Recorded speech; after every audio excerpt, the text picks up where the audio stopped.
Click করুন অ্যাপের bell আইকনে আর সাবস্ক্রাইব করুন এবিপি আনন্দ। সব সময় থাকুন খবরে।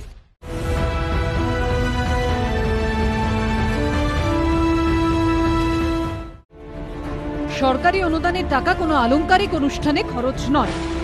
টাকা খরচ করতে হবে মাস্ক, স্যানিটাইজারে। সরকারকে হিসেব দেবে পুজো কমিটিগুলি। পুজো কমিটিগুলিকে সরকারের দেওয়া অনুদানের বিরোধিতা করে কলকাতা হাইকোর্টে যে মামলা দায়ের হয়েছিল, শুক্রবার তার অন্তর্বর্তী রায় দিল বিচারপতি সঞ্জীব বন্দ্যোপাধ্যায় এবং অরিজিৎ বন্দ্যোপাধ্যায় ডিভিশন বেঞ্চ। এবছরে অ্যাডভার্টাইজমেন্ট হয়তো ঠিকমতো পাবেন না, স্পন্সরশিপও হয়তো ঠিকমতো পাবেন না, economic situation is so bad. যারা অলরেডি রেজিস্টার্ড ক্লাব আছে প্রায় 37,000 পুজো, আমাদের একটা স্বল্প দান তো আমরা দিই, দান নয় ভালোবাসা। এবারে যেহেতু আপনাদের প্রবলেমটা একটু বেশি আছে, এবারে রাজ্য সরকার আপনাদের 50,000 টাকা করে দেবে প্রত্যেকটা পুজো কমিটিকে। 24শে সেপ্টেম্বর পুজো কমিটিগুলির সঙ্গে বৈঠকে অনুদানের ঘোষণা করেছিলেন মুখ্যমন্ত্রী। এবছর প্রায় 37,000 ক্লাবকে 50,000 টাকা করে অনুদান দিচ্ছে রাজ্য সরকার। এর বিরুদ্ধে কলকাতা হাইকোর্টে মামলা করেন দুর্গাপুরের সিটু নেতা। শুক্রবার শুনানিতে বিচারপতি সঞ্জীব বন্দ্যোপাধ্যায় ডিভিশন বেঞ্চ নির্দেশ দেয়, কোনো আলংকারিক অনুষ্ঠানে সরকারের অনুদানের টাকা খরচ করা যাবে না। জলসা বা সাংস্কৃতিক অনুষ্ঠান কিংবা কর্মকর্তাদের বিনোদনে সরকারি টাকা খরচ করা যাবে না। দুর্গাপুজো কমিটিগুলিকে অনুদান দেওয়া নিয়ে বিতর্কে সরকার যুক্তি দিয়েছিল, টাকা দেওয়া হচ্ছে মাস্ক আর স্যানিটাইজার কেনার জন্য। এই প্রসঙ্গে বৃহস্পতিবার কলকাতা হাইকোর্টের বিচারপতি সঞ্জীব বন্দ্যোপাধ্যায় ডিভিশন বেঞ্চ মন্তব্য করে, মাস্ক স্যানিটাইজার কিনতে টাকা দেওয়ার কথা বলছেন, এটা তো সরকার নিজেই কিনে দিতে পারত, তাতে তো খরচও কম হতো। শুক্রবার ডিভিশন বেঞ্চ নির্দেশ দিয়েছে, সরকারের থেকে পাওয়া অনুদানের 75% টাকা খরচ করতে হবে মাস্ক, স্যানিটাইজারে। 25% খরচ করা যেতে পারে পুলিশের সঙ্গে জনসংযোগে। এছাড়াও সামাজিক কাজে মহিলাদের যুক্ত করতে সরকারি অনুদান খরচ করা যেতে পারে। তবে বিল ভাউচার সমেত সেই হিসেব রাজ্য সরকারকে বুঝিয়ে দিতে হবে পুজো কমিটিগুলিকে। আদালত পরিষ্কার করে দিয়েছে যে 25% টাকা ওই জনগণের সঙ্গে মহিলাদের সঙ্গে সংযোগ বৃদ্ধির জন্য খরচ হবে। কিভাবে খরচ করেছে তার হিসেব দিতে হবে। আর বাদবাকি 75% টাকাও এই কিভাবে খরচা হলো, কতটা স্যানিটাইজার করতে কেনা হলো, কি ফেস মাস্ক, এই সমস্ত হিসেব দিতে হবে। একটা পয়সাও পুজোর জন্য খরচ করা যাবে না। অর্থাৎ যে কথা মুখ্যমন্ত্রী বলে ক্লাবগুলোর সঙ্গে তার বন্ধুত্ব বাড়াবার চেষ্টা করছিলেন, সেটা যে মিথ্যে কথা, এটা প্রমাণ হয়ে গেল। এটা তৃণমূল কংগ্রেসের কাছে win win situation. Hindu vote bank দেখলো যে পুজোর টাকা দিতে মমতা বন্দ্যোপাধ্যায় কতটা আগ্রহী এবং কত দূর যেতে প্রস্তুত। আমি একেবারে রাজনীতির দিক থেকে, আমায় ক্ষমা করবেন, আবার বলছি উইন উইন সিচুয়েশন। মুখ্যমন্ত্রী নাম না করে সম্ভবত শুনে যেটা মনে হচ্ছে, যোগীর রাজ্যের দিকে তার ইঙ্গিত, কোট আনকোট বলছেন অনেক রাজ্য পুজো বন্ধ করে দিয়েছে, পারমিশন দেয়নি। পশ্চিমবঙ্গ কিন্তু সেরাম রাজ্য নয়। জয়প্রকাশ বাবুর সময় শুরু। সুমন, প্রথম যোগীবাবুর রাজ্যের কথা যেটা মমতা বন্দ্যোপাধ্যায় মিথ্যে প্রচার করছে, সেটা বন্ধ হওয়া দরকার। কারণ যোগীবাবু ওইভাবে পুজো বন্ধ করেননি, বলেছেন প্যান্ডেল করে একটা নিয়মিত যে বড় পুজো সেইটা করা যাবে না, এবং উচিত কাজই করেছেন। মমতা বন্দ্যোপাধ্যায়েরও তাই করা উচিত ছিল, যেটা আপনি বললেন ডাউন স্কেলিং এর কথা, নাম্বার 1। নাম্বার 2, আজকে হাইকোর্টে যা কথা উঠেছে, সমীর বাবু যুক্তিবাদী নেতা, কিন্তু যুক্তি নেই, তাই জন্য তাকে হাতড়াতে হচ্ছে পরস্পর বিরোধী যুক্তি। একবার দেখুন, মানুষ বিচার করবে। অ্যাডভোকেট জেনারেল কোর্টে দাঁড়িয়ে দাবি করেছেন। বলুন, শুনছি আমরা। সুমন, না, আমার পক্ষে সুমন বলা সম্ভব নয়। তৃণমূলের নেতাদের অভ্যেসটা হয়েছে অসহায় হয়ে গিয়ে আমাদের মাঝখানে কথা বলা। যদি উনি বলতে চান, আমার দরকার নেই, আপনি বললেই হবে। আপনার সময় আপনি বলবেন। অভ্যেসগুলো ওদের বন্ধ করতে বলুন। অ্যাডভোকেট জেনারেল কোর্টে দাঁড়িয়ে বলেছেন যে এই টাকা দেওয়া হচ্ছে সরকারের পক্ষ থেকে, ওই ক্লাবগুলো তারা মাস্ক এবং স্যানিটাইজার কিনবে। তার মানে এর একটা অ্যাকাউন্টেবিলিটি আছে। ওই ক্লাবগুলো নিজেদের অ্যাকাউন্টস মেনটেন করতে হয়। 50,000 টাকা পেলাম, ঢাকির জন্য বলেনি, এই যে বললেন একটা মিথ্যে কথা, ফুলওয়ালার জন্য বলেননি, অ্যাডভোকেট জেনারেল এগুলো দেননি, এসব মন গড়া কথা সমীর বাবুর। কিন্তু এরপরে ওই হিসেবটা তো নিতে হবে। নিয়ম মতন জনসাধারণের টাকা নয়ছয় করছেন, ওই ক্লাবগুলোকে হিসেব দিতে হবে যে 50,000 টাকার স্যানিটাইজার আর মাস্ক কিনেছিলাম। এবার বলুন তো সেই হিসেবে আর একটা দুর্নীতি ঢুকবে কিনা। পুলিশের উদ্দেশ্যে কলকাতা হাইকোর্ট নির্দেশ দিয়েছে, লিফলেট ছাপিয়ে আদালতের সমস্ত নির্দেশ পুজো কমিটিগুলির কাছে পৌঁছে দিতে হবে। আদালতের নির্দেশ পালন করা হয়েছে কিনা রাজ্য পুলিশের ডিজিকে তা হলফনামা দিয়ে জানাতে হবে। লক্ষ্মী পুজোর 1 সপ্তাহ পরই রিপোর্ট দিতে হবে। কলকাতা হাইকোর্টের নির্দেশকে হাতিয়ার করে রাজ্য সরকারকে নিশানা করেছে বিরোধীরা। বাম জমানায় প্রশাসন এবং শাসক দলের মধ্যে যে সূক্ষ্ম বিভাজন রেখাটুকু অবশিষ্ট ছিল, এই সরকার ক্ষমতায় আসবার পর সেটা মুছে গেছে। এখানে দল, নেতা, নেত্রী, পুলিশ, প্রশাসন মিলেমিশে একাকার হয়ে গেছে। স্বাভাবিকভাবে এখন যে সরকারটা চলেছে, এটা পশ্চিমবঙ্গ সরকার নয়, এটা তৃণমূল কংগ্রেসের সরকার। একটা গণতান্ত্রিক পরিবেশে এই যুক্তরাষ্ট্রীয় কাঠামোয়, সংবিধানের পরিকাঠামোর মধ্যে আজকে যে বার্তা যাচ্ছে মানুষের কাছে, সেটা কাঙ্ক্ষিত নয়। এবং মুখ্যমন্ত্রী বা তার দলের প্রশাসকদের যে ভূমিকা, সেটা গ্রহণযোগ্য নয়। কোর্ট বলেছে হিসেবপত্র দিতে হবে, মাস্ক কিনেছে, স্যানিটাইজার কিনেছে ইত্যাদি। আমি শুধু এইটুকু বলবো, ওখানেও তো যেখান থেকে সেখান থেকে কাগজ এনে দিয়ে দেবার ঝোঁক থাকবে, ধরা পড়বে, কিন্তু ধরা পড়বে। এই টাকা মেরে দেবার মতন করে রাজ্য সরকার চলতে চাইছে, এটা কিন্তু ধরা পড়বে, এবং সেটা যেন সবাই খেয়াল রাখে। এটা হয় না কি? পাল্টা বিরোধীদের বিরুদ্ধে রাজনীতির অভিযোগে সরব তৃণমূল। হাইকোর্টের তো নির্দেশ দেবার অধিকার আছে, তারা দিয়েছে। রাজ্য সরকার যদি ঠিক মনে করে তাহলে রাজ্য সরকার ডিভিশন বেঞ্চে যাবে অ্যাপিলে, আর নইলে সেটাকে রূপায়ণ করবে। তবে যে ভালো জন্য করার জন্য মুখ্যমন্ত্রী সিদ্ধান্ত নিয়েছিলেন, সেটা হাইকোর্ট এর রায়ে তাতে একটু বাধা পড়বে। রাজনৈতিকভাবে ব্যবহারের কোনো প্রশ্নই নেই। ক্লাবগুলো তো রাজনৈতিক দল নয়, স্থানীয় সংগঠন যারা পুজো সংগঠিত করে। পুজো তো রাজনৈতিক দলের কাজ নয়। প্রতিটি পুজো কমিটি যথেষ্টভাবে তারা সচেতন। এই স্যানিটাইজেশনের জন্যে তাদের খরচাও হয়, ফলে মাননীয় হাইকোর্ট বলেছেন তো স্যানিটাইজেশন সম্পর্কিত যা যা সেটার হিসাব দিতে। প্রত্যেকটা পুজো কমিটি তাদের অডিট করে, হিসাব দেয়, সুতরাং সেই মতো হিসাব দেবে। যেভাবে মাননীয় হাইকোর্ট বলেছে সেটা পুজো কমিটিরা করবে। কলকাতার একাধিক বড় পুজোর সঙ্গে যুক্ত রয়েছেন তৃণমূলের হেভিওয়েট নেতা ও মন্ত্রীরা। তার মধ্যে অন্যতম নিউ আলিপুরের সুরুচি সংঘ, যা অরূপ বিশ্বাসের পুজো নামে পরিচিত। তিনি আদালতের নির্দেশ মেনে চলারই বার্তা দিয়েছেন। নিশ্চয়ই মহামান্য আদালত যেটা বলেছেন সেটা আমরা নিশ্চয়ই জানবো, এবং নিশ্চয়ই সমস্ত পুজো কমিটিগুলো আদালতের নির্দেশ মেনে চলবে। গত বছর ক্লাবগুলিকে 25,000 টাকা করে পুজোর অনুদান দিয়েছিল রাজ্য সরকার। এবছর তা বাড়িয়ে দ্বিগুণ অর্থাৎ 50,000 টাকা করা হয়েছে। এবছরে অ্যাডভার্টাইজমেন্ট হয়তো ঠিকমতো পাবেন না। পুজো কমিটিগুলো আমি জানি খুব প্রবলেমে আছে। আমাদের একটা স্বল্প দান তো আমরা দিই, দান নয় ভালোবাসা। এবারে যেহেতু আপনাদের প্রবলেমটা একটু বেশি আছে, এবারে রাজ্য সরকার আপনাদের 50,000 টাকা করে দেবে প্রত্যেকটা পুজো কমিটিকে। কিন্তু অনুদান দেওয়ার কারণ হিসেবে মুখ্যমন্ত্রী যে ব্যাখ্যা দিয়েছেন তা নিয়ে শুক্রবার প্রশ্ন তুলেছে কলকাতা হাইকোর্ট। বিচারপতিদের পর্যবেক্ষণ, মুখ্যমন্ত্রী টাকা দেওয়ার সময় যা বলেছেন পরে বিজ্ঞপ্তির সঙ্গে তা মিলছে না। আদালতের এই পর্যবেক্ষণকে হাতিয়ার করেই ময়দানে নেমে পড়েছে বিরোধীরা। মুখ্যমন্ত্রী যা ঘোষণা করেছিলেন, সরকারি উকিল তারা কোর্টে গিয়ে উল্টো বয়ান দিয়েছেন, এবং সরকারি উকিলরা বয়ান দিয়ে বুঝিয়ে দিলেন যে মুখ্যমন্ত্রী অসত্য বলেছে। মুখ্যমন্ত্রী বলেছিলেন স্পন্সরশিপ পাবে না, অতএব পুজো ভালো করে হোক তার জন্য টাকা। আর ওরা বলছে এটা নাকি স্যানিটাইজার, মাস্ক ইত্যাদির জন্য টাকা। তাদের সরকারি উকিলরাই মুখ্যমন্ত্রীকে বাতিল করে দিলেন। আমরা তন্ত্র কি করছে? তারা সব জেনে বুঝে চুপ করে থাকছে কেন? এই প্রশ্নটা তুলেছে কোর্ট। পুজো কমিটিগুলিকে অনুদান সংক্রান্ত মামলায় বৃহস্পতিবারই আদালতের বেশ কিছু প্রশ্নের মুখে পড়েছিল রাজ্য সরকার। রাজ্য সরকারের উদ্দেশ্যে ডিভিশন বেঞ্চ প্রশ্ন করে, অনুদান কি শুধু দুর্গাপুজোতেই দেয় সরকার, নাকি অন্য উৎসবেও দেওয়া হয়? ঈদেও কি তা দেওয়া হয়েছিল? যেভাবে ইচ্ছে টাকা দেওয়া যায় কি? গণতান্ত্রিক ব্যবস্থায় কি এই ভেদাভেদ করা যায়?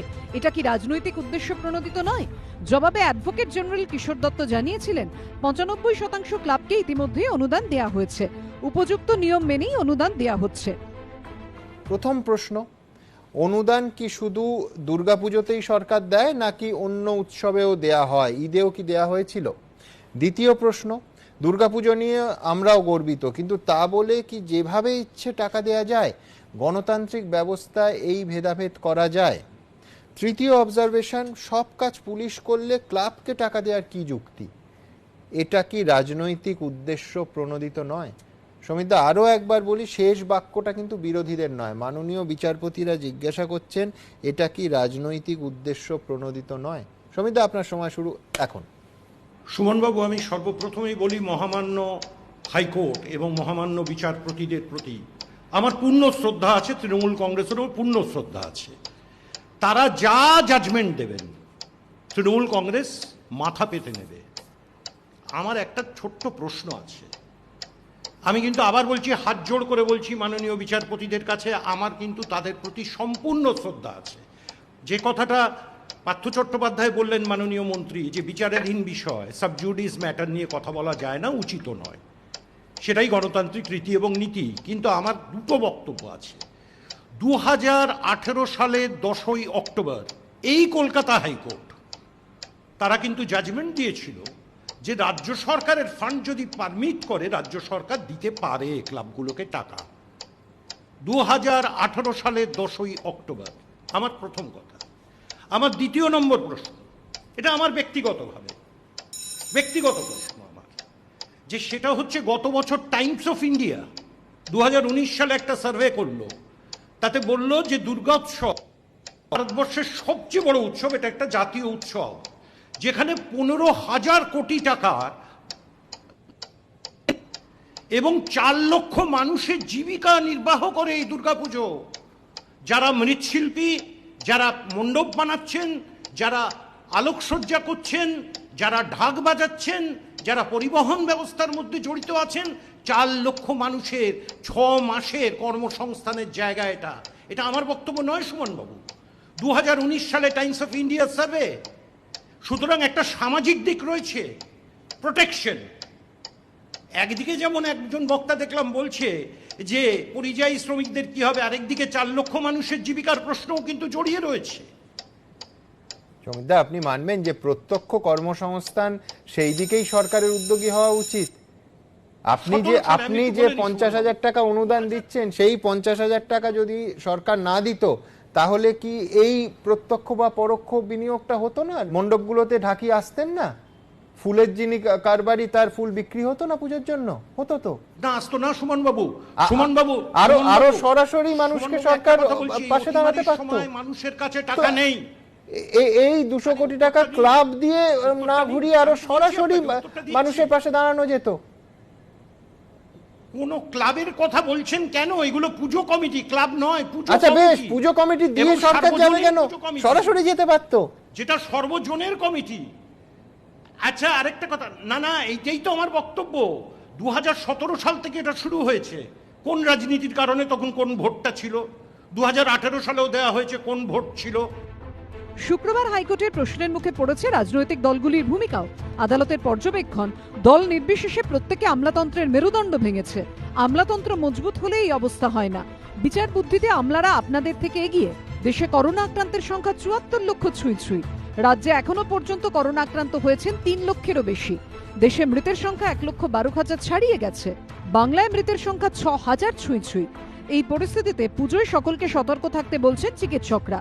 বৃহস্পতিবার কলকাতা হাইকোর্ট রাজ্য সরকারের কাছে জানতে চায়, সংক্রমণের জন্য যেখানে স্কুল কলেজ বন্ধ সেখানে পুজোর অনুমতি দেয়া হলো কিভাবে? জয়প্রকাশ দার প্রশ্ন ছিল যে তৃণমূলের পক্ষে উইন উইন সিচুয়েশন। আমি যদি উল্টোটা নিয়ে তোমার কাছে আসি, যে বিরোধীদের পক্ষে উইন উইন সিচুয়েশন কেন? যে তৃণমূল সরকার ভিন নিয়ন্ত্রণের জন্য, ওই ডাউন স্কেলিং করার জন্য কোনো বিধি ঘোষণা করলেন, খুব স্বাভাবিকভাবে সেটা খুব জনপ্রিয় বিধি হবে না, বহু মানুষ তার বিরোধিতা করবেন। বিরোধীরা বলবেন যে তৃণমূল কংগ্রেস সরকার হিন্দু বিরোধী। ইতিমধ্যেই জেপি নাড্ডা এই শব্দটা ব্যবহারও করে ফেলেছেন যে দেখুন, দুর্গাপুজোর ডাউন স্কেলিং করছেন এই সরকার হিন্দু বিরোধী। আবার পুজোর পরে যদি হু করে করোনা বাড়ে, আমরা কেউ চাই না, দুর্ভাগ্যজনক, সেই সম্ভাবনার কথা ভেবে ডাক্তারবাবুরা সিটিয়ে আছেন, কিন্তু তখন বিরোধীরা বলার সুযোগ পাবে দেখুন তৃণমূল সরকারের অবিবেচনার জন্য আজকে করোনা এত বাড়বাড়ন্ত হলো। তার আমি বলছি বিরোধীদের পক্ষে উইন উইন সিচুয়েশন। মানবে রিজু, তোমার সময় শুরু এখন। আমি প্রথমেই বলি, অন্তত আমার দলের পক্ষ থেকে আমি কখনোই দুটোর একটাও চাইব না। প্রথম কথা, আজকে মাননীয় মুখ্যমন্ত্রী একটি কথা বলেছেন, মাননীয় মুখ্যমন্ত্রী একটি অনুদানের জন্য পুজো কমিটিগুলোকে একটি অনুদান দেওয়ার কথা ঘোষণা করেছেন। সেই ঘোষণাটাকে চ্যালেঞ্জ করে হাইকোর্টে মামলা হয়েছে। হাইকোর্ট কিছু স্পেসিফিক প্রশ্ন অ্যাডভোকেট জেনারেলকে করেছেন। আমার এখানে দুটো ব্যাপার। প্রথম যে ব্যাপারটা সেটা হচ্ছে, আজকে মাননীয় মুখ্যমন্ত্রী যখন এই কথাটি ঘোষণা করছেন, তখন মাননীয় মুখ্যমন্ত্রী কি এটা ভেবেছেন যে দুর্গাপুজো ছাড়া আরও তো অনেক উৎসব আছে, যেটা হাইকোর্ট স্পেসিফিক্যালি বলেছে, আপনারা কি ঈদে দিয়েছেন, আপনারা কি ক্রিসমাসে দিয়েছেন, আপনারা কি গুরু নানকের জন্মদিনে দিয়েছেন? হয় দিলে সবাইকে দেব, না হলে কাউকে দেব না। আজকে এই ইমাম ভাতা নিয়ে অলরেডি হাইকোর্টে একটা ধাক্কা খেয়েছে শাসক দল।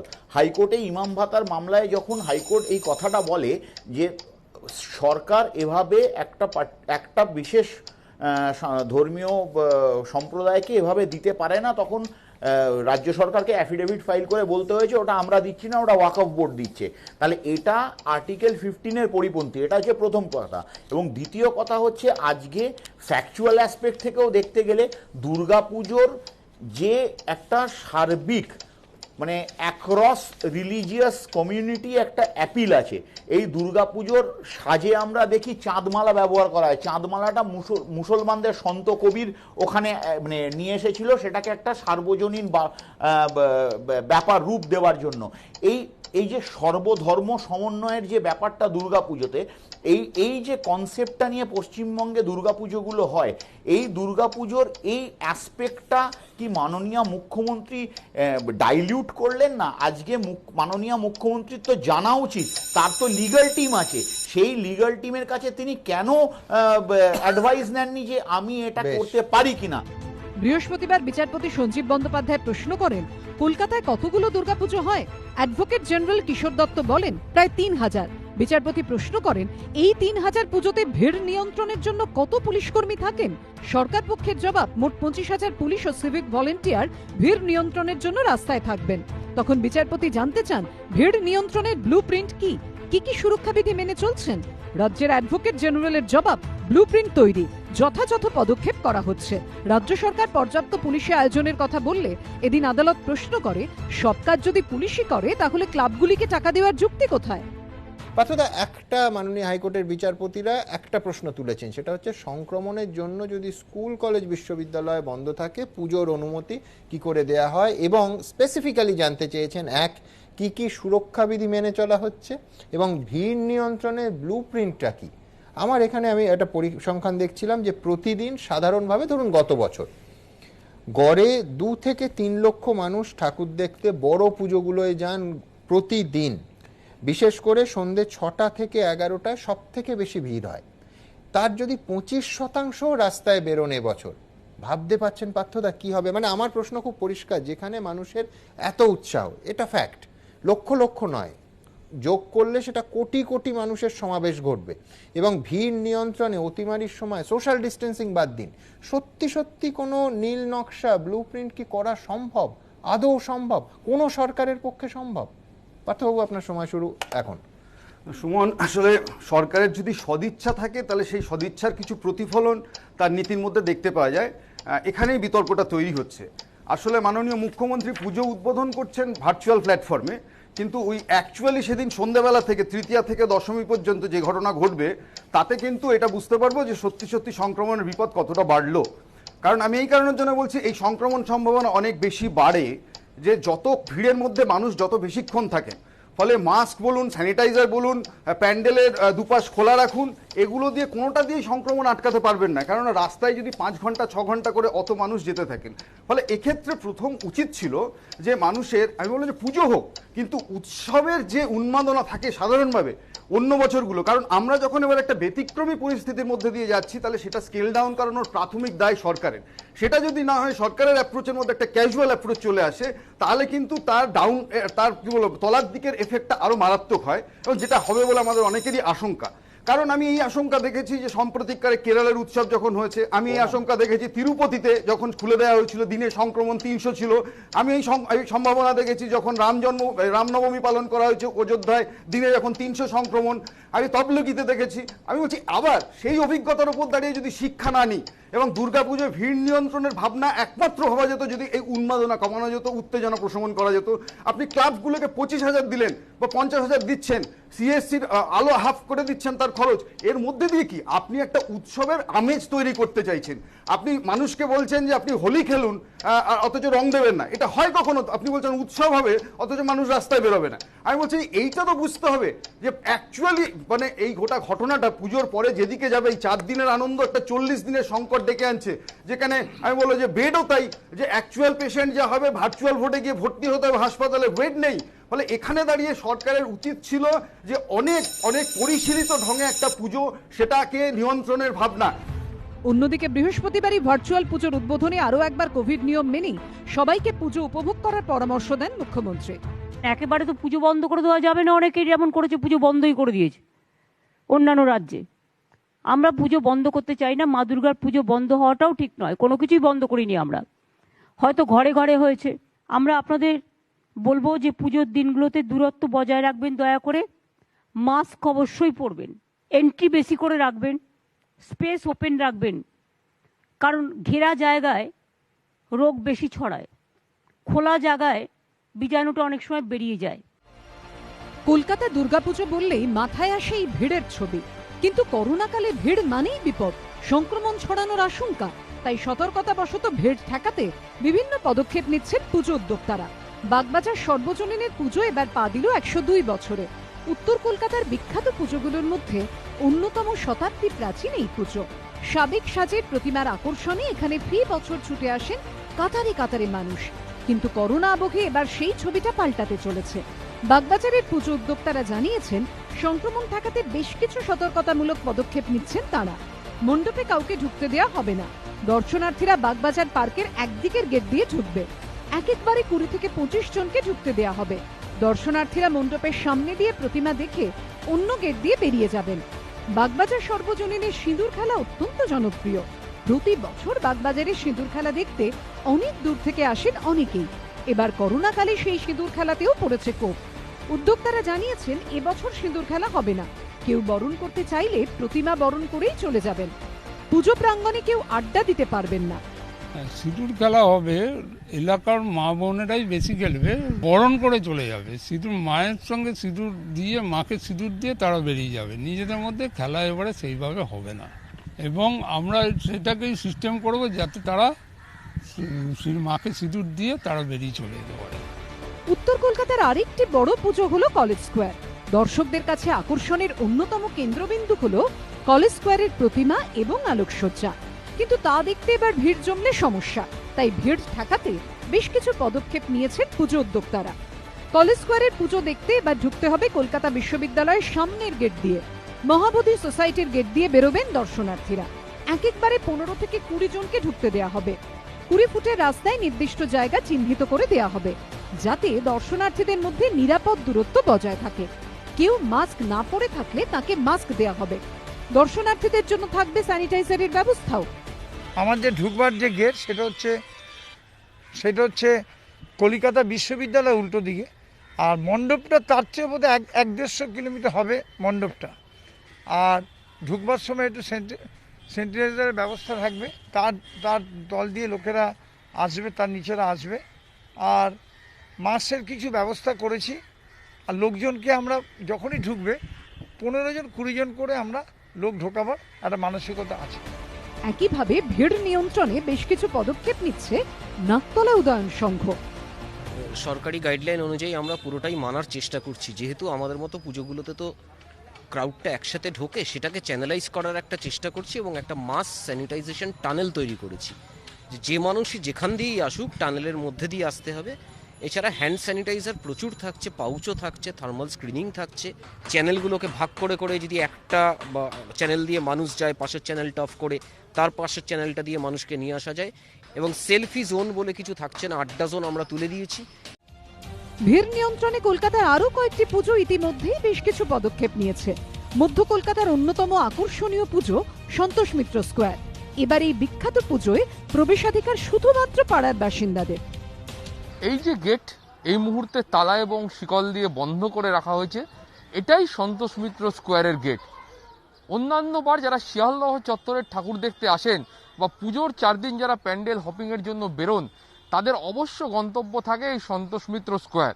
কিন্তু এবারের পরিস্থিতিটা অন্যান্য বারের থেকে অনেকটাই আলাদা। করোনার এই অতিমারীর পরিস্থিতিতে সন্তোষ মিত্র স্কোয়ারের পুজো কমিটির যারা কর্মকর্তা আছেন তারা সিদ্ধান্ত নিয়েছেন যে এবার এই মাঠে আর কাউকে প্রবেশ করতে দেওয়া হবে না। এই মণ্ডপে সামাজিক দূরত্ব বজায় রেখে কাজ মানে ঠাকুর দর্শন করাটা অসম্ভব ব্যাপার আর কি, সেটা কঠিন নয়, অসম্ভব ব্যাপার।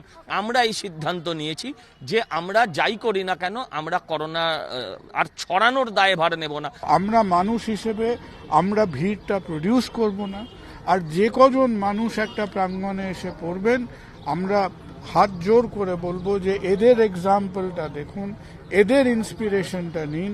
আমরা যদি এইটুকু করতে পারি তাহলে এখনো পশ্চিমবঙ্গের যা পরিস্থিতি আছে আমরা মোটামুটি মাসখানেক মাস দেড়েকের মধ্যে আমাদের কাছে the worst will be over. তরুণ তরুণীদের ভিড়, গোল করে বসে আড্ডা, গান বাজনা, খাওয়া দাওয়া। ম্যানেক স্কোয়ারের আড্ডা ছাড়া কলকাতার পুজো যেন কোথাও ইনকমপ্লিট। কিন্তু করোনা আবহে এবার সবেতেই যেন উলটপালট অবস্থা। আড্ডা যেখানে ইউএসপি, এবার সেখানেই নো আড্ডা।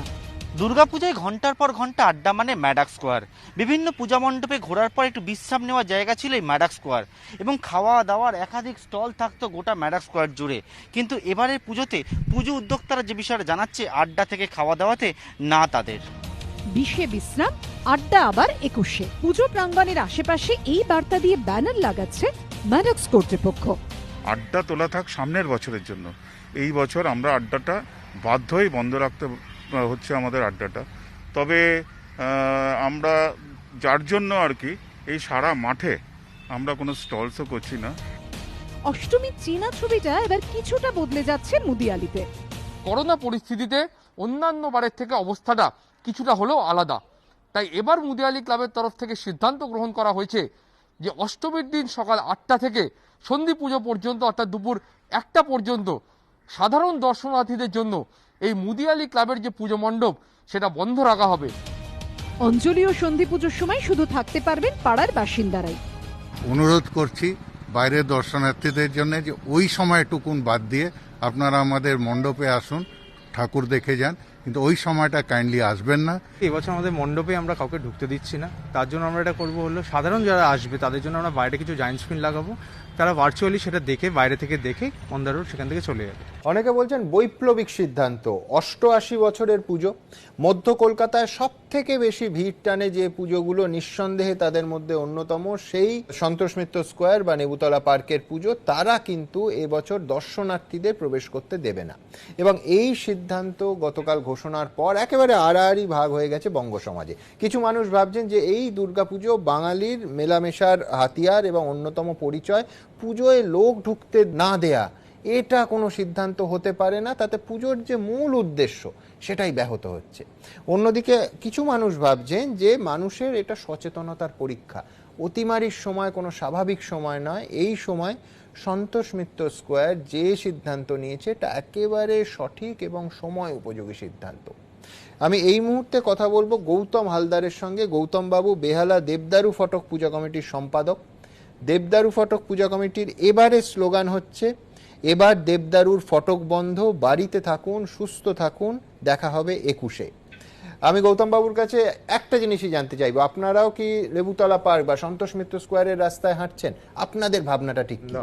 ব্যাপারটা হচ্ছে শুভমদা যেটা, সেটা আমরা কিন্তু আমাদের কথা বলতে গেলে প্রথমে আমাদের জিওগ্রাফিক্যাল কথাটা বলতে হয়। বেশ, আমরা বেহালা 14 নম্বর বাস স্ট্যান্ডের ঠিক উল্টো দিকে, এবং আমাদের ওই বেহালার গেটওয়ে অফ বেহালা, ওখানেই বড় বড় সব কটা পুজো। আমাদের পুজোটা মেন রোড থেকে 50 মিটার দূরে। ওইখানে রাস্তাটা 15 ফুট চওড়া, তারপরে গিয়ে এক্সিট পয়েন্টটা গিয়ে আমাদের 3 ফুট হয়ে যাচ্ছে। কাজে আমরা এখান দিয়ে ঢুকিয়ে এবং ওই 14 নম্বরে একদিক থেকে একদিকে যখন বাস তোলা হয় তখন দেখা যায় যে হাজার হাজার লোক একসাথে রাস্তা এপার থেকে এপারে আসে। আমরা সেটা মেনটেন করতে পারবো না, তার কারণ আমাদের পাড়াটা খুব ছোট্ট পাড়া এবং পুজোটা কিন্তু আমাদের পাড়ার পুজো, কোনো ক্লাবের পুজো নয়। বেশ। এবং আমাদের পাড়ায় এবারে করোনা অ্যাটাকটা একটু বেশি হয়ে গেছে হঠাৎ করে। বর্তমানে আমাদের যিনি কেসিআর আছেন তিনি করোনা আক্রান্ত, যিনি এক্সিকিউটিভ সেক্রেটারি ওনার মা করোনায় মারা গেছেন কাল পরশু কাজ, ওনার বাবা কোয়ারেন্টাইনে আছে পজিটিভ এবং উনি নিজে আইসোলেশনে। তো এই পাড়ার লোকেরা তখন আমাদের বলে যে আমাদের সেফটি সিকিউরিটির জন্য কিন্তু আমাদের মনে হয় যে যদি এটাকে শুধুমাত্র পাড়ার লোকেদের জন্য করা হয় তাহলে বেটার হয়। আচ্ছা, কিন্তু তার মানে এই নয় যে আমরা পুজো বন্ধ করে দিচ্ছি বা কিছু, আমরা এমনভাবে পুজোটাকে রাখছি যাতে দর্শনার্থীদের কোনো দেখতে অসুবিধা হবে না, কিন্তু পাড়ার ভেতরে তারা ঢুকবে না, এইটুকুনি আমরা খালি রেখেছি। জায়েন্ট স্ক্রিনও আমরা লাগাচ্ছি, আচ্ছা, যাতে দেখতে সুবিধা হয়। আর এখন তো সোশ্যাল মিডিয়া প্রচুর আছে এবং সমস্ত চ্যানেলগুলো তো প্রত্যেকবারই টেলিকাস্টিং করে। পাড়ার লোকের কি প্রতিক্রিয়া আপনারা যখন এই সিদ্ধান্ত? পাড়ার লোকেরাই কিন্তু সিদ্ধান্ত নিয়েছে। আচ্ছা, সিদ্ধান্তটা পাড়ার লোকের, এটাই ভুল কথা। পাড়ার লোকের সিদ্ধান্ত নিয়েছে, কোনো ক্লাবগত নয়, কারণ পুজোটা হচ্ছে পাড়ার পুজো, ক্লাবের পুজো নয়। আমি শাশ্বত বসুর কাছে আসবো, হাতিবাগান সার্বজনীনের সম্পাদক। শাশ্বত বাবু, একেবারে কিছু মানুষ ভাবছেন যে দুর্গাপুজো বাঙালির সামাজিক মেলবন্ধন, যেটা তার উৎসব, সেখানে যদি এ পাড়ার লোক অন্য পাড়ায় না ঢুকতে পারে তাহলে দুর্গাপুজো করে লাভ কি? সামাজিক মেলবন্ধনটাই তো হবে না। মূল যে স্পিরিট দুর্গাপুজোর, এটা তার এই ভাবনা তার সঙ্গে যায় না, সুর আর লয় কোথাও যেন কেটে যায়। আপনার কি মনে হয়? না, একদম আপনার সাথে আমি একবারে সহমত পোষণ করছি। না, আমার মত নয়, আমি দুটো মত সমানভাবে পাশাপাশি দর্শক। না, এটা একদম আমরা দেখুন আজকে দুর্গাপুজো নিয়ে অনেক বিতর্ক হচ্ছে, অনেক ডিবেট হচ্ছে, কিন্তু আমাদের ভুলে গেলে চলবে না। দেখুন আমাদের করোনাটা মানে কলকাতায় বা আমাদের বাংলায় এসেছিল প্রায় আমরা জানতে পেরেছিলাম মার্চ মাসের দিকে, ঠিক আছে, এবং আমরা শারদোৎসব হবে আমরা তখনও জানতাম, এটা তো হঠাৎ করে আজকের দিনটা ঠিক হয়নি। এবারে দুর্গাপুজোটা করার আমাদের কিন্তু উদ্দেশ্য অন্য। আমরা যেটা ভেবেছিলাম এবারে দুর্গাপুজো আমাদের কাছে একটা দায়বদ্ধতার দুর্গাপুজো, কারণ এই দুর্গাপুজোটা না হলে অর্থনৈতিকভাবে আমরা আরো পিছিয়ে পড়তাম।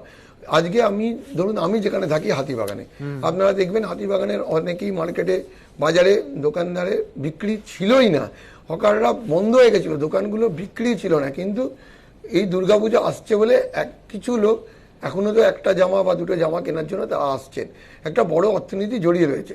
এবং আমরা যেটা বলছিলি, আপনি যে প্রশ্নটা আমায় করলেন যে একটা মেলবন্ধন, দুর্গাপুজো তো একটা বড় উৎসবে পরিণত হয়েছে এবং এই উৎসবের সাথে একটা বড় অর্থনীতি জড়িয়ে রয়েছে, যেটা আমি বারবার বলতে চাইছি যে এইটা যদি না হতো আমরা অনেকটাই পিছিয়ে পড়তাম। এবং আমরা তো অনেক রকম ব্যবস্থা নিয়েছি, আপনাদের সোশ্যাল মিডিয়া বলুন, আপনাদের মিডিয়া, প্রিন্ট মিডিয়া, সব জায়গায় আমরা ব্যবস্থা নেওয়ার কথা বলেছি এবং মাননীয় মুখ্যমন্ত্রী এবং প্রশাসন যে ধরনের নির্দেশ আমাদের দিয়েছেন আমরা সবাই মেনে চলার চেষ্টা করছি। আশা করি সেই নির্দেশ যদি আমরা সবাই মানতে পারি, যদি আপনি বলতে বলেন আমি বলতেও পারি যে আমরা কলকাতার দুর্গাপুজোরা অনেকগুলো নিয়েছি সিদ্ধান্ত, যেগুলো ধরুন সরকার যেগুলো বলেছেন তারপরেও আমরা কতগুলো জিনিস ভেবেছি। যে দেখুন আলোর চাকচিক্য এবার আমরা পুরো কমিয়ে দিয়েছি, ফলে ভিড়টা শুধুমাত্র রাত্রিরই হবে তা নয়, দিনে রাতে সমস্ত সমানভাবে আমরা ভাগ করে দেওয়ার চেষ্টা করি, ডিস্ট্রিবিউটেড হয়ে যায় একদম। এছাড়া দেখুন আমাদের এটা সরকার মাননীয় মুখ্যমন্ত্রী যে নির্দেশ আমাদের গত 24শে সেপ্টেম্বর নেতাজি ইন্ডোর স্টেডিয়ামে দিয়েছিলেন, সেখানে উনি প্রথমেই বলেছিলেন যে সবার পুজোয় আমরা মাস্ক ম্যান্ডেটারি, মুখে মাস্ক না থাকলে আমরা কাউকে কিন্তু প্যান্ডেলে ঢুকতে দেবো না, এবং আমরা সমস্ত যারা আসবেন তাদের স্যানিটাইজ করব, থার্মাল স্ক্রিনিং করব, এবং আমরা চেষ্টা করব 20 থেকে 25 জনের বেশি মানুষ যাতে না আসে। ভিড় সামলাতে রাজ্য সরকারকে বেশ কয়েকটি পরামর্শ দিয়েছে ইন্ডিয়ান মেডিকেল অ্যাসোসিয়েশন। পুজোর দিনগুলো মূলত তৃতীয়া থেকে একাদশী দুপুর 2টোর পর থেকে ভোর 4টে অবধি খুব প্রয়োজন ছাড়া আন্তঃজেলা অর্থাৎ একটা জেলা থেকে আর একটা জেলায় যদি পরিবহন ব্যবস্থাটাকে রেস্ট্রিক্ট করতে পারি তাহলে আমাদের কিন্তু এলাকা ভিত্তিক ভিড় আমরা অনেক কমাতে পারবো। এটা আমাদের একটা আবেদন থাকবে, অবশ্যই জরুরি পরিষেবাকে ব্যতি রেখে। একটা গাড়িতে 10 জন মিলে উঠে গেল, একটা অটোতে 6 জন মিলে উঠে গেল, নিয়ে তারা ঠাকুর দেখতে বেরোয়, এই ব্যাপারটা স্ট্রিক্টলি রেস্ট্রিক্ট করার জন্য আমি সরকার এবং প্রশাসনকে আমরা আইএমএর তরফ থেকে আবেদন করব। গত কয়েকদিন ধরে পশ্চিমবঙ্গে দৈনিক করোনা সংক্রমণ বাড়ছে। এই পরিস্থিতিতে এবারের পুজোয় সাধারণ মানুষকে বারবার সতর্ক থাকার পরামর্শ দিচ্ছেন চিকিৎসকরা। এই প্রসঙ্গে 4টি রাজ্যের উদাহরণ দিচ্ছেন তারা, যেখানে উৎসবের পর করোনা সংক্রমণ চোখে পড়ার মতো বেড়েছে। এই 4টি রাজ্য হল মহারাষ্ট্র, তেলেঙ্গানা, অন্ধ্রপ্রদেশ এবং কেরল। এর মধ্যে প্রথম 3টি রাজ্য অর্থাৎ মহারাষ্ট্র, তেলেঙ্গানা এবং অন্ধ্রপ্রদেশে ধুমধাম করে গণেশ চতুর্থী পালিত হয়, কিন্তু তারপরেই এই 3 রাজ্যে করোনা সংক্রমণ এবং মৃত্যু এক লাফে বেড়ে যায়। এসবিআই এর একটি সমীক্ষার রিপোর্ট অনুযায়ী মহারাষ্ট্রে গণেশ চতুর্থীর পর করোনা সংক্রমণ বেড়েছে 47%, মৃত্যু বেড়েছে 39%। তেলেঙ্গানায় গণেশ চতুর্থীর পর সংক্রমণ বেড়ে যায় প্রায় 50%, মৃত্যু বেড়ে যায় 37%। এই গণেশ চতুর্থীর পরই অন্ধ্রে সংক্রমণ 68% এবং মৃত্যু 66% বেড়ে যায়।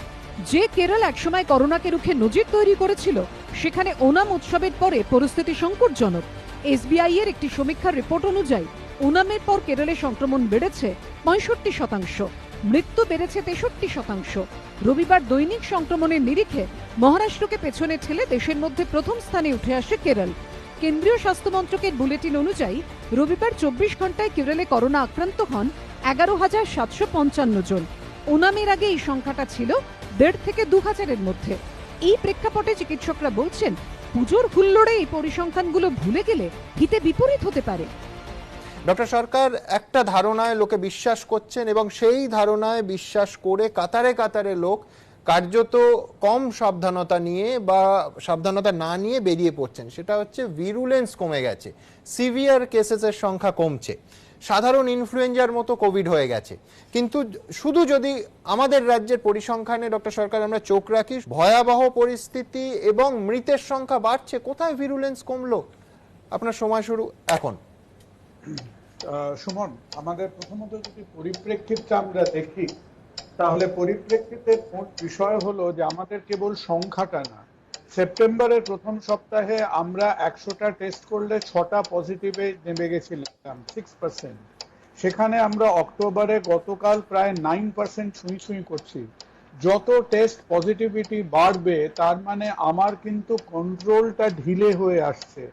আমি সেই সিচুয়েশনের কন্ট্রোলে কিন্তু এখন অতটা নেই। আমাদের জাতীয় যে হার, সেই হারের থেকে খুব ভীষণ বেশি না হলেও পশ্চিমবঙ্গের মর্টালিটি সবসময় খানিকটা বেশি। সুতরাং দুটো জিনিস মিলিয়ে এখন ভারতবর্ষের 28টা রাজ্যে যেখানে গতি প্রকৃতিটা নিম্নমুখী, পশ্চিমবঙ্গ এবং কেরল এখন যথেষ্ট ঊর্ধ্বমুখী অবস্থায় আছে। সুতরাং পুজোর যে ফুরফুরে ভাব, এটা যদি সেপ্টেম্বরের রেশ নিয়ে আমরা অক্টোবরের 10 তারিখ 12 তারিখ ভাবি, সেটা আমরা ভীষণ ভুল করব।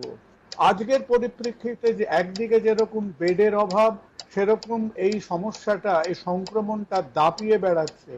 আর পুজো হচ্ছে পোটেনশিয়ালি একটা সুপার স্প্রেডিং ইভেন্ট, যেটা এই সংক্রমণকে 3 গুণ 4 গুণ 5 গুণ বাড়াতে পারে। এবং 3 গুণ 4 গুণ 5 গুণ বেড়ে যাওয়া সংক্রমণকে মোকাবিলা করার মতো কোনো ক্যাপাসিটি কোনো রাজ্যের নেই, পশ্চিমবঙ্গের তো নেই। সুতরাং সেই কথাটা মাথায় রেখে আমাদের আগামী 2 সপ্তাহের আচার ব্যবহার, সংযম, সতর্কতা, বুদ্ধিশুদ্ধি, সেইভাবে আমাদের এগোতে হবে। বেড বাড়িয়ে এই ক্যাপাসিটিকে, এই সমস্যাকে আমরা কিছু সঙ্গে পাঞ্জা লড়তে পারবো না। সর্বসাকুল্যে 3000 মাত্র রাজ্যে ক্রিটিক্যাল কেয়ার বেড আছে, সেখানে 600 বেড বাড়ানোটা, যেটা কাল কথা হয়েছে, খুব একটা বাস্তবসম্মত সমাধান নয়। পশ্চিমবঙ্গের জনসংখ্যা প্রায় 10 কোটি। বিশেষজ্ঞদের মতে অন্যান্যবার দুর্গাপুজোয় যত মানুষ রাস্তায় নামে তার 10% এবার বেরোলে রাস্তায় থাকবে প্রায় 1 কোটি মানুষ। আর এমনটা হলে সমূহ বিপদ হতে পারে বলে সতর্ক করছেন চিকিৎসকরা। আমরা একটা সংকটতম মুহূর্তে দাঁড়িয়ে আছি। 4টে স্টেটে যে পরিসংখ্যান পাওয়া যাচ্ছে যে 50 থেকে 65% কেস ইনক্রিজ করেছে, এবং এটা পার্টিকুলারলি একটা ফেস্টিভ্যালের সময় বেড়েছে। পশ্চিমবঙ্গ যে জায়গাটায় পৌঁছচ্ছিল সেপ্টেম্বরের দিকে, যেখানে পজিটিভিটি রেট নেমে এসেছিল 7.34-এ, শুধু পূজা মার্কেটিং বা শপিংয়ের সময় সেটা বাড়িয়েছে গতকাল 8.94। তাহলে এক্সপেক্ট করা যায় যে ইমিডিয়েট পোস্ট পুজো এটা কিন্তু 6000-এর কাছে গিয়ে দাঁড়াবে। এবং ডেথ রেটটা ঠিক তার 7 দিন বাদে 50% ইনক্রিজ করবে। বিশেষজ্ঞরা সতর্কতার সুরে বলছেন, করোনা ভাইরাস চায় ভিড় বাড়ুক, তাহলেই তার আনন্দ, তাহলেই চেপে বসতে পারবে সে। তাই উৎসবের আবহে সতর্কতা অত্যন্ত জরুরি। जब त्योहार आते हैं हम इकट्ठे होते हैं, हम एक दूसरे से मिलते हैं और ये बातें जो हम करते हैं ये वायरस को भी अच्छी लगती हैं। जब हम इकट्ठे होते हैं तो वायरस से एक से दूसरे, दूसरे से 4, 4 से 8 और 8 से 16 को जाता है या 64 पे जाता है।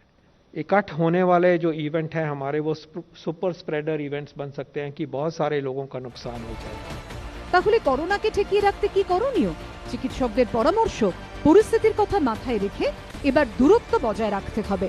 সেলফি তুললে অবশ্যই মাস্ক পরে, খাবার ভাগাভাগি করে খাওয়া যাবে না, একই গাড়িতে গাদাগাদি করে যাওয়া যাবে না, রেস্তোরাঁয় খেতে গিয়ে চিৎকার করে কথা না বলাই ভালো।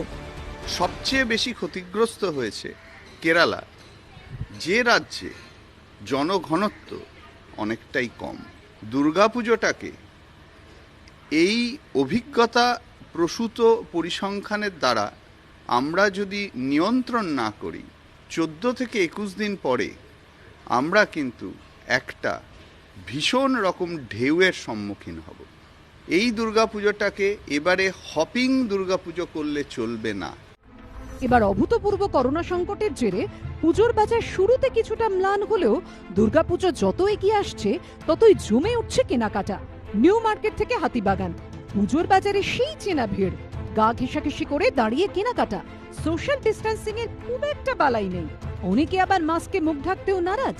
গত কয়েকদিন ধরে রোজই এ রাজ্যে ৩৫০০-এর বেশি মানুষ করোনা আক্রান্ত হচ্ছেন। প্রতিদিনই রাজ্যে করোনায় ৫০ থেকে ৬০ জনের মৃত্যু হচ্ছে। কিন্তু পুজো বছরে একবারই আসে, তাই অনেকেই করোনা সংক্রমণের ভয় কাটিয়ে পরিবার নিয়ে বেরিয়েছেন পুজোর বাজার সারতে, কিন্তু ভিড়ের বহর দেখে আতঙ্কিত। প্রচন্ড ভিড়, আমি ঢুকিনি, যার জন্য সিটি মার্টে ঢুকতে কেউ বেরিয়ে চলে এলাম। কেউ মানছে না দাদা, 90% লোক মাস্ক ছাড়া ঘুরে বেড়াচ্ছে। ভয় লাগছে রীতিমতো। আমি ফ্যামিলিকে নিয়ে বেরিয়েছি একটু দরকারেই, এসে তো দেখছি অন্যরকম, যার জন্য দোকানে ঢুকতেও ভয় লাগছে আমার। সেটা কি ভিড়ের কারণে? ভিড়ের কারণে, অবভিয়াসলি ভিড়ের কারণে। আর সবাই মেনটেন করছে না মাস্কটাকে সবাই। একই ছবি হাতিবাগানেও, রাজপথ থেকে ফুটপাত, এমনকি গলিগুলোতেও ভিড় থিক থিক করছে। মানুষের যা ভিড়, তাতে দূরত্ববিধি রক্ষা করা অসম্ভব। দিদি পুজোর কেনাকাটা করতে হচ্ছেন? হ্যাঁ। মাস্ক কোথায়? এই তো এক্ষুনি খুললাম। এই তো বিপদ বাড়িয়ে দেবেন এই ভিড়ের মধ্যে। মাস্ক কোথায়? মাস্ক পরিনি। হ্যাঁ, কেন? অসুবিধা হচ্ছে মাস্ক পরে। কিরকম? দম নিতে কষ্ট হচ্ছে, এত ভিড় যা। পুজোয় মূলত কম বয়সীরা কিংবা মাঝবয়সীরাই বেশি বাইরে বেরোন, আর এখানেই লুকিয়ে রয়েছে আশঙ্কার একটি তথ্য। নীতি আয়োগ বলছে কম বয়সীদের একটা বড় অংশ হঠাৎই বেপরোয়া হয়ে ওঠাতে করোনা সংক্রমণ বাড়ছে, তাদের থেকে বয়স্করা আক্রান্ত হচ্ছেন। यूथ में ज्यादा इन्फेक्शन हो रही है तो फैलाव भी ज्यादा रहे। बुजुर्गों की मौत होती है, बुजुर्ग इसमें सकम कर जाते हैं, उनकी उम्र का तकाजा है, मोबिलिटीज का तकाजा है। यूथ फॉर्चुनेटली बचा हुआ है। खास फिक्र भी हमें लगता है कि यूथ थोड़ा ओवर कॉन्फिडेंट हो रहा है। ভিড় করে বাজার করছেন, আবার করোনার ভয়ও পাচ্ছেন। প্রচন্ডই ভিড়, মানে এটা এতটা এক্সপেক্ট করি নেই যে এতটা ভিড় হবে, কিন্তু দেখছি প্রচুর ভিড়। ওই জন্য সেরকম কিছু আর কিনলাম না, বাড়ি চলে যাচ্ছি, কারণ এতটা ভিড়ের মধ্যে ঠিক ভয় লাগছে, এটাই আর কি। এটা সম্ভব না কোনোদিনই, কারণ একটা এরকম মার্কেটিং করার সময় সেটা কোনো সময় ডিস্টেন্স বজায় রাখা সম্ভব না। চিকিৎসকরা সতর্ক করে বলছেন, আনন্দের মধ্যেও সাবধানতা অবলম্বন করাটা অত্যন্ত জরুরি। মাস্ক পরুন, মাস্ক এখন ভ্যাকসিন। দূরত্ব যত পারুন বজায় রাখুন, যত পারবেন কম লোককে একসাথে দোকানে এন্ট্রি দিন, বারে বারে আসুক, সময় বাড়ান। সকাল 6টা থেকে রাত্রি 10টা অবধি দোকান খুলে রাখুন না, ব্যাচে ব্যাচে দোকানে খরিদ্দারকে ঢোকান। সপ্তাহের যে দিনটাতে ভিড় অপেক্ষাকৃত কম হয়, যেরকম কাজের দিনগুলোতে ভিড় কম হয়, উইকেন্ডসে ভিড় বেশি হয়, কাজের দিনগুলোতে একটু সময় করে গিয়ে কেনাকাটা করলে বেটার। যেই মার্কেটগুলো খুব ছোট, কনজেস্টেড, অত্যন্ত ভিড়, সেই মার্কেটগুলো অ্যাভয়েড করা ভালো। যেই মার্কেটগুলোতে বা যেই শপিং মলগুলোতে বা যেই দোকানগুলোতে ভিড় হচ্ছে, সেখানকার যে লোকজন, যে ওনার, তাদেরও সতর্ক থাকতে হবে কি করে ভিড়টাকে কম করা যায়। তবে পরিসংখ্যান বলছে 5 দিনের পুজোয় রাজ্য জুড়ে প্রায় 15,000 কোটি টাকার লেনদেন হয়। শুধুমাত্র পুজোকে ঘিরে প্রত্যক্ষভাবে প্রায় 1 লক্ষ মানুষের কর্মসংস্থান হয়। পরোক্ষ কর্মসংস্থানের সংখ্যাটাও প্রায় 1010। এই পরিস্থিতিতে বিশেষজ্ঞরা বলছেন পুজোয় ব্যবসাও জরুরি, তবে সবটা অবশ্যই সতর্কতা মেনে। অভিরূপদা ফিগার বলছে, আমি একেবারে এই মুদ্রার উল্টো পিঠটা দিয়ে শুরু করব, যে এই 4 দিনের পুজোয় রাজ্য জুড়ে শুধু আমাদের রাজ্যে প্রায় 15,000 কোটি টাকার লেনদেন হয়। শুধুমাত্র পুজোকে ঘিরে প্রত্যক্ষভাবে 1 লক্ষ মানুষের কর্মসংস্থান হয়।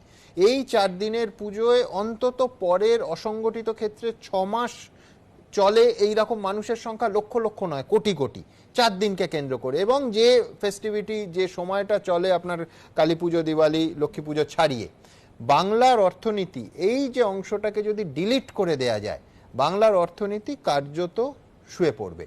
অভিরূপদা, আপনার কাছে আমি যেটা জানতে চাইবো সেটা হচ্ছে এই ব্যালেন্সটা কতটুকু, কত দূর রাখা সম্ভব। একটা জিনিস আমাদের প্রত্যেককে মানতেই হবে, সেটা হচ্ছে প্রচুর সংখ্যক মানুষ রাস্তায় বেরিয়েছেন, তাতে অর্থনীতিটা সাময়িক হলেও চাঙ্গা হয়েছে, কেনাকাটা হচ্ছে, এবং মানে তার একটা ইতিবাচক দিকও আছে এবং নিশ্চিতভাবে আছে। অভিরূপদা, আপনার সময় শুরু এখন। এখানে অর্থনীতিটাকে তো চাঙ্গা করতেই হবে। এখানে একটা গরিব বড় লোকের ব্যাপার আছে। বড় লোকরা বাড়ি থেকে কাজ করতে পারেন কারণ তারা মাথার কাজ করেন, গরিব মানুষরা গতরে খেটে কাজ করেন, তার ফলে তাদের পৌঁছতে হয় কাজের জায়গায়। সেক্ষেত্রে পাবলিক ট্রান্সপোর্ট চালু হওয়া দরকার, গরিব মানুষরা যাতে তাদের কাজের জায়গায় পৌঁছতে পারেন, সেটা তো একটা দিক। কিন্তু এই যে পুজোর আনন্দ বারবার বলা হচ্ছে, এই আনন্দের অন্য দিকটা হচ্ছে পুজোতে আনন্দ করে লোকে খরচ করে বলেই অনেক পরিবারের ভাতের হাঁড়ি চড়ে। অর্থাৎ আমাদের এই যে স্পেন্ডিং, একটা বিরাট সিজনালিটি আছে। ঠিক পুজোর সময় খরচটা হয় এবং সেই সময় যে বিক্রি বাটা হয় তাতে সারা বছরটা চলে। অতএব এইটাকে তো কোনোভাবেই আটকানো যাবে না, তাহলে অনেক মানুষ না খেতে পেয়ে মারা যাবেন।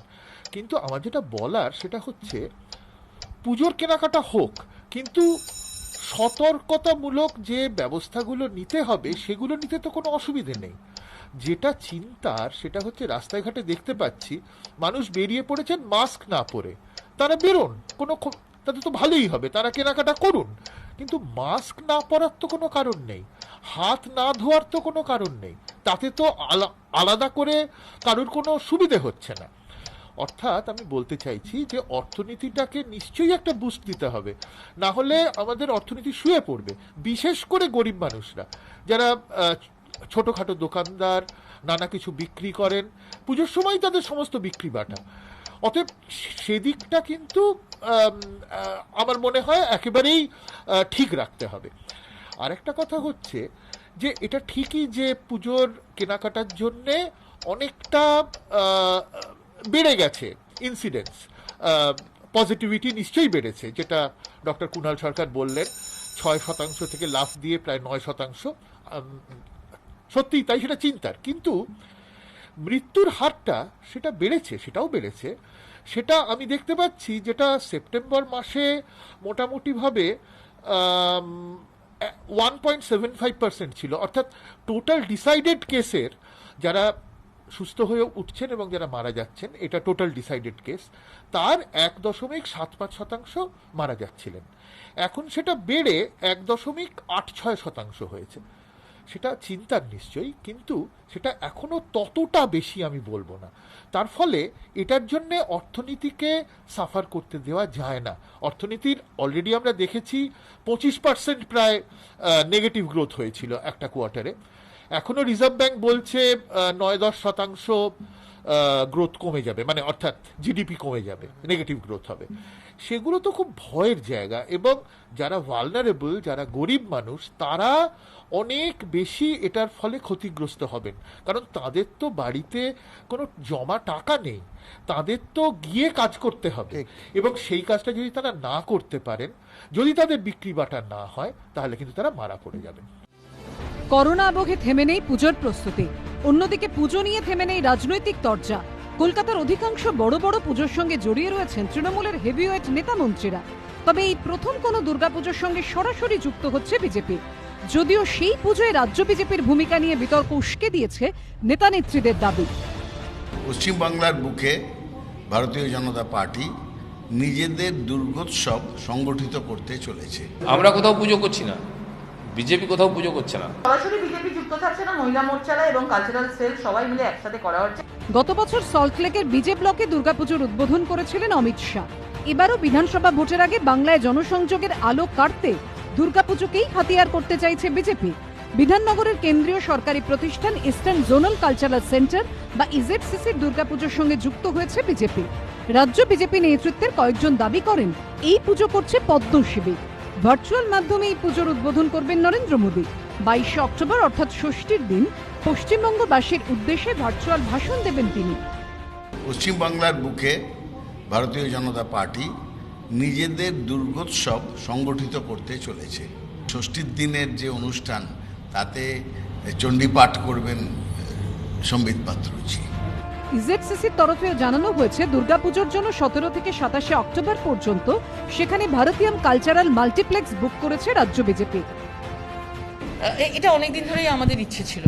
আমি যখন মহিলা মোর্চায় কাজ করতাম আমি অনেকবার বলেছিলাম যে একবার পুজো হওয়া উচিত, আমরা সবাই মিলে পুজো করি, এই করি। এটা ইচ্ছেটা ছিলই এবং আমরা নিজেদেরকে পরিবার মনে করি একটা, এবং পরিবারের যেরকম বাঙালির 12 মাসে 13 পার্বণ, সেরকমভাবে আমরাও এখানে চাই পুজো করতে।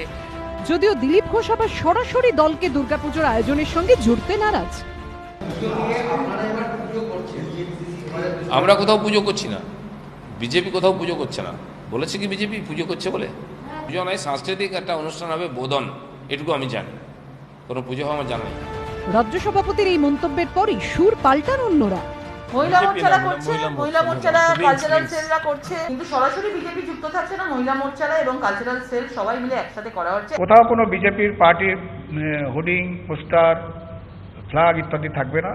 এখানে জাস্ট সমস্ত আমাদের কার্যকর্তারা আসবেন, সমস্ত আমাদের যারা শুভানুধ্যায়ী তারা আসবেন, তারা আর মাতৃকে দর্শন করবেন, সাংস্কৃতিক কার্যক্রমে অংশগ্রহণ করবেন এবং তারা চলে যাবেন। একটা মেলামেশা, অনেকদিন পর মেলামেশা এবং সোশ্যাল ডিস্টেন্স রেখে আর সমস্ত কার্যক্রম করা হবে। তবে এই পুজো নিয়ে বিজেপিকে আক্রমণ করতে ছাড়েনি তৃণমূল ও সিপিএম। আমরা যখন দুর্গাপুজো শুরু করি তখন রাজনীতির সঙ্গে কোনো যোগ ছিল না, সরাসরি রাজনীতি। এ রাজ্যে এসব করে লাভ হবে না। মাও তার সন্তানদের চেনে, সন্তানরাও তার মাকে চেনে। নতুন করে এইসব করে রাজনৈতিক ইয়ে নিয়ে কোনো লাভ হবে না। বিজেপি প্রমাণ করছে যে এটা হচ্ছে রাজনীতির পুজো, এটা বিশ্বাস অথবা ভক্তির পুজো না। উনি ভার্চুয়ালি সারা রাজ্য করছেন, আর এরা দল থেকে পুজো করছে। দলের পুজো হয় না, ওটা ব্যক্তি, ভক্তি, সমষ্টি, আবেগ। এটা রাজনীতির জন্য পুজো করা হচ্ছে। বাল্মীকি রামায়ণে রামের দুর্গাপুজোর উল্লেখ নেই, কিন্তু কৃত্তিবাসের রাম দেবীর অকাল বোধন করেছিলেন। তাই বঙ্গজীবনের অঙ্গ রাম স্লোগান তুলে পুজোয় নামছে বিশ্ব হিন্দু পরিষদ। যে বাংলায় বিশেষ দুর্গাপুজো বেশ কয়েক বছর ধরে অন্য বিভিন্ন ধরনের থিমে পুজো হচ্ছে, হিন্দু সমাজের যে ভাবধারা তার থেকে একটু পরিপন্থী। আর ভগবান শ্রীরামচন্দ্র থেকেই পুজোটা চালু হয়েছে, যে আমাদের এই মাসে যে পুজোটা হচ্ছে অকাল বোধন যাকে আমরা বলি। তো এই অকাল বোধনে লোকে বিভিন্ন ক্লাবের প্রতিযোগিতা হয়, বিভিন্ন সংগঠনের প্রতিযোগিতা হয় পুজো নিয়ে। সেই প্রতিযোগিতার মধ্যে অবাস্তব। রামকে সব বলেছি, রামকে যে মানে না কেউ, এমন কেউ নেই, সবাই রামকে মানে। আমাদের বাড়িতে রামের পুজো হয় বা রামের মূর্তি আপনার ছবি আছে, কিন্তু তার মানে হচ্ছে যে বঙ্গজীবনের অঙ্গ রাম বলে একটা জবরদস্তি কিছু চাপিয়ে দেওয়া যাবে না। বলায় রাজনীতির সঙ্গে বাংলার রাজনীতি কখনো সংমিশ্রণ হতে পারবে না, কখনো না, হাজার চেষ্টা করলেও পারবে না। এদিকে মমতা বন্দ্যোপাধ্যায় একের পর এক পুজোর উদ্বোধন করে চলেছেন। শুক্রবারও একাধিক পুজো উদ্বোধন করেন তিনি। ভোটের আগে পুজো ঘিরে ঘাসফুলের সঙ্গে পদ্মফুলের টক্কর এখন সবার নজর কাড়ছে। তৃণমূলের হেভিওয়েট নেতা মন্ত্রীরা দীর্ঘদিন ধরেই কলকাতার বড় বড় পুজোর সঙ্গে জড়িত। নাকতলা উদয়ন সংঘের পুজোর চেয়ারম্যান পার্থ চট্টোপাধ্যায়, সুরুচি সংঘের পুজোর সভাপতি অরূপ বিশ্বাস, একডালিয়া এভারগ্রিনে পুজোকে সুব্রত মুখোপাধ্যায়ের পুজো বলেই চেনেন সকলে। চেতলা অগ্রণী পুজোর সঙ্গে ওতপ্রোতভাবে জড়িয়ে ফেরাদ হাকিম। শ্রীভূমি স্পোর্টিং এর পুজোর পরিচিতি সুজিত বসুর পুজো হিসেবে। যে উত্তরবঙ্গে লোকসভা ভোটে তৃণমূলের অত্যন্ত খারাপ ফল হয়েছে, করোনাকালে বুধবার নবান্ন থেকে সেই উত্তরবঙ্গের 69টি পুজো উদ্বোধন করেন মুখ্যমন্ত্রী। এরপর আহিরিটোলা ও নাকতলায় গিয়ে সেখানকার পুজো উদ্বোধন করেন তিনি। অনেকে বলছেন মায়ের আবাহনের মধ্য দিয়ে ভোটের আবাহনের প্রস্তুতি চলছে। মমতা ব্যানার্জিকে মা দুর্গার পাশে রেখে তাকেও, মানে মমতা ব্যানার্জিকে আগে পুজো করা হয়, মা দুর্গাকে নিচে রাখা হয়, এই ছবিও আমরা দেখেছি।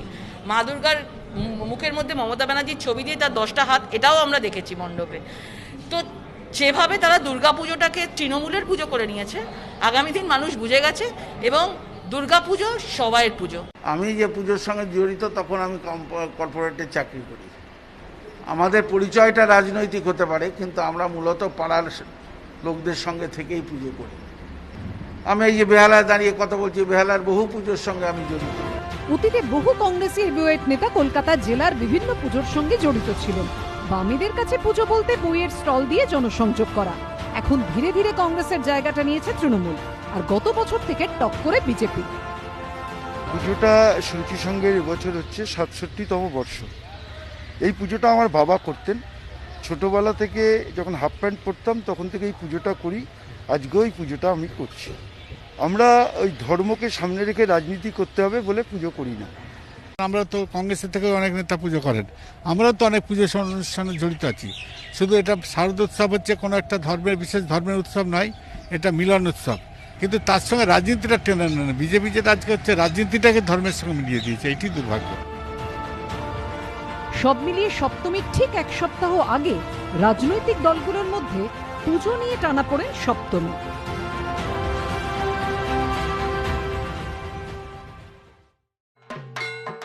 বাঙালির কাছে অবশ্য দুর্গাপুজো মানে একটা আবেগ, যাকে কেন্দ্র করে উঠে আসে অনবদ্য সব শিল্প ভাবনা। করোনাকালেও তার ব্যতিক্রম ঘটেনি। গত কয়েক মাস ধরে আমরা চারপাশে যা দেখছি তার ভিত্তিতে পুজোর থিম সাজিয়েছেন অনেকে, যেমন বেখালা বড়িশা ক্লাব। এই পুজোর থিম মারির দেশে ত্রাণের বেশে, অন্নপূর্ণা ভেলায় ভেসে। করোনাকালে পরিযায়ী শ্রমিকদের অসহায়তার ছবি দেখেছে দেশবাসী। কাজ এবং মাথার উপর ছাদ হারিয়ে খালি পায়ে হাজার হাজার কিলোমিটার দূরের গন্তব্যের উদ্দেশ্যে পাড়ি দিয়েছেন এই মানুষগুলো। কেউ রাস্তাতেই প্রাণ হারিয়েছেন, কেউ খিদের চোটে ছটফট করতে করতে রাস্তাতেই পড়ে থেকেছেন। মানুষের সেই কষ্টকেই পুজোর থিমে ফুটিয়ে তুলেছে বেখালার বড়িশা ক্লাব। এখানে দুর্গাকে দেখা যাবে দুই রূপে। প্রথম দেবী রূপে, দ্বিতীয় দুর্গা এক পরিযায়ী শ্রমিকের বেশে, যে সন্তান কোলে ত্রাণের আশায় ঘুরছে। দেবীর হাতে কোনো অস্ত্রই নেই, কোলে রয়েছে সন্তান। পরিযায়ী শ্রমিকদের প্রতি শ্রদ্ধা জানিয়ে দুর্যোগ মোকাবিলার বার্তা নিয়ে বিপর্যয় মোকাবিলার পাসওয়ার্ড এবারে ফুটে উঠেছে বড়িশা ক্লাবে। পুজো উদ্যোক্তারা জানাচ্ছেন এবারের বাজেট এমন কিছু বেশি ছিল না, তার মধ্যে বাঁশ এবং চট দিয়ে ফুটিয়ে তোলা হয়েছে এই অভিনব থিম ভাবনা।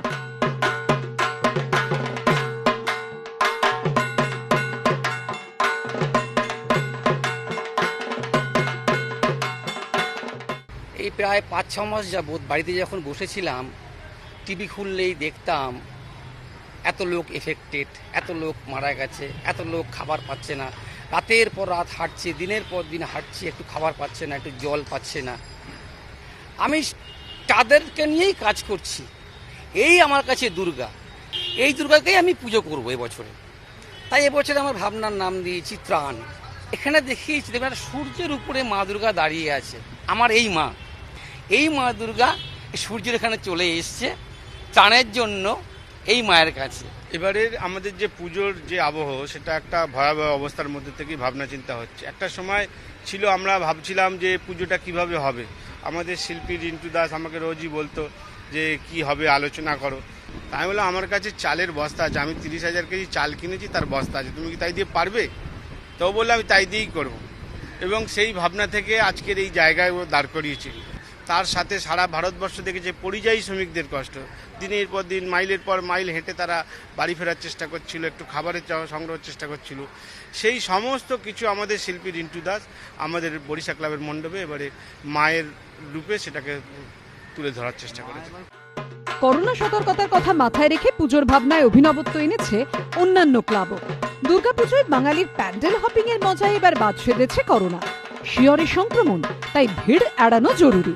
এই বিশেষ পরিস্থিতিতে দুর্গা দর্শনের স্পেশাল আয়োজন ড্রাইভ ইন দর্শন।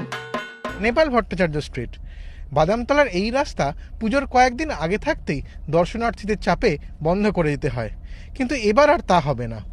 এখন যেমনভাবে আমরা গাড়ি চড়ে যাচ্ছি, এভাবেই গাড়ি চড়ে ঠাকুর দেখা যাবে। বাদামতলা, 66 পল্লী এবং নেপাল ভট্টাচার্য স্ট্রিট, এই ত্রয়ীর পুজো এবার ড্রাইভ ইন দর্শনের ব্যবস্থা করেছে। করোনা আবহে বাংলার 5টি জেলাকে নিয়ে উদ্বেগ বাড়ছে, তার মধ্যে শীর্ষে কলকাতা। তাই এই আবহে পুজোর আনন্দ যাতে পুরোপুরি মাটি না হয় সেজন্য গাড়িতে চেপেই দুর্গা দর্শনের ব্যবস্থা করেছে দক্ষিণ কলকাতার বাদামতলা আষাঢ় সংঘ, ৬৬ পল্লী ও নেপাল ভট্টাচার্য স্ট্রিটের পুজো উদ্যোক্তারা। পরপর ৩টি পুজো, দূরত্ব সাকুল্যে ৫০০ মিটার। গাড়িতে যেতে যেতেই ঠাকুর দেখা যাবে, ভিড়ও জমবে না প্যান্ডেলের সামনে।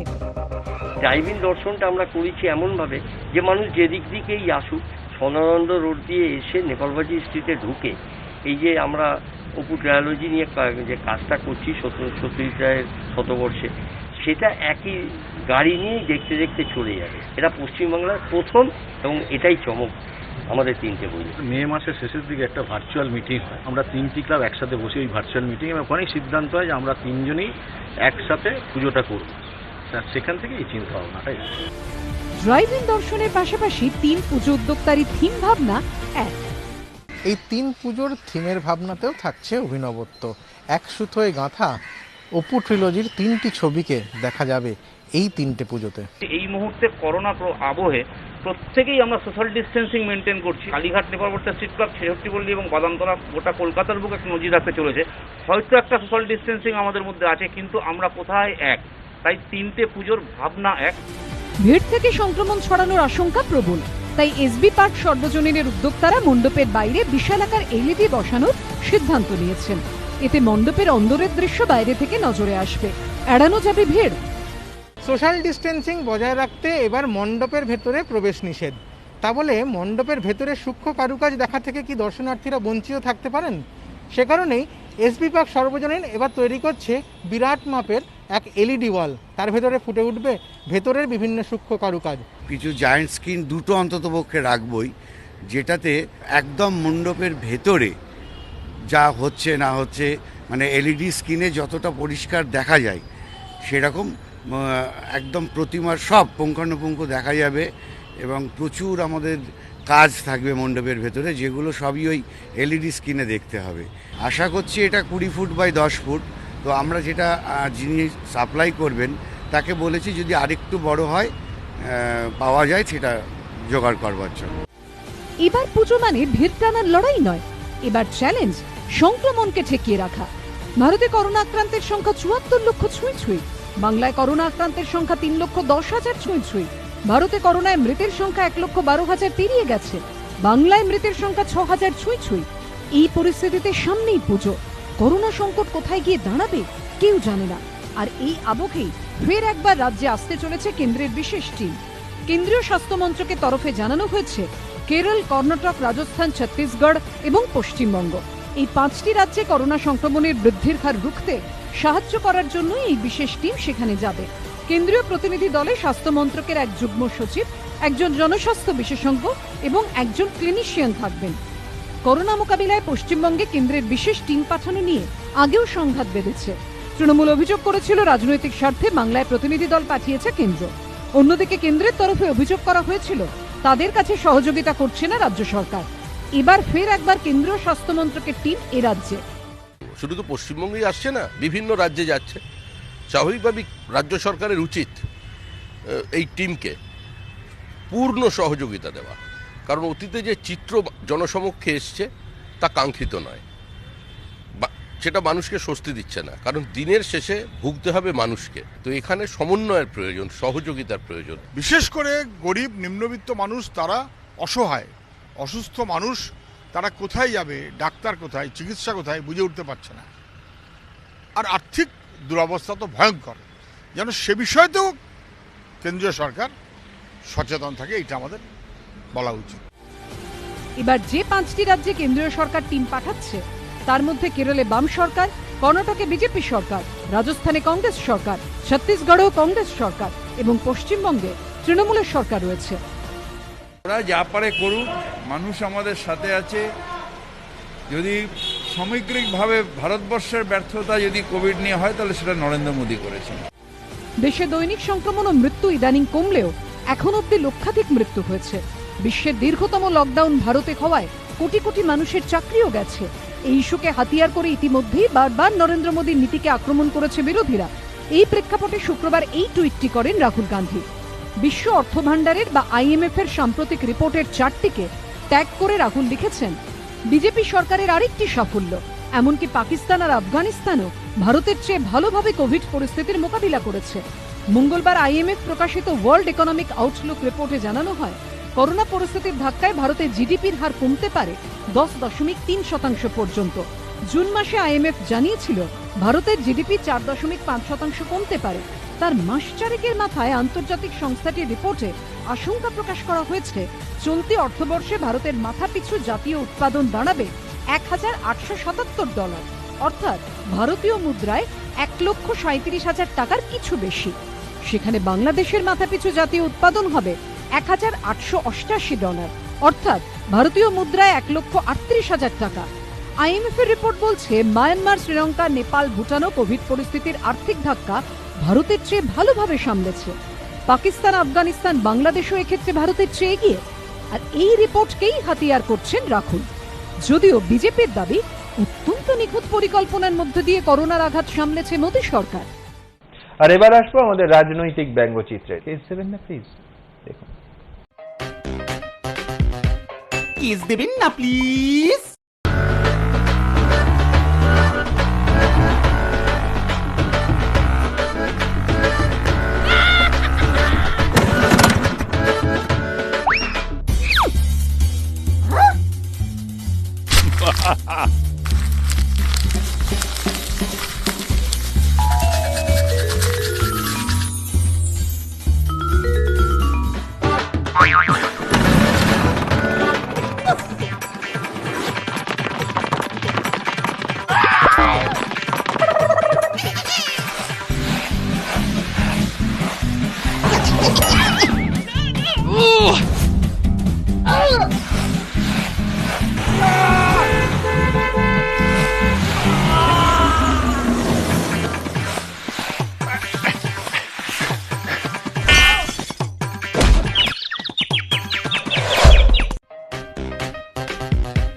কিস দেবেন না প্লিজ?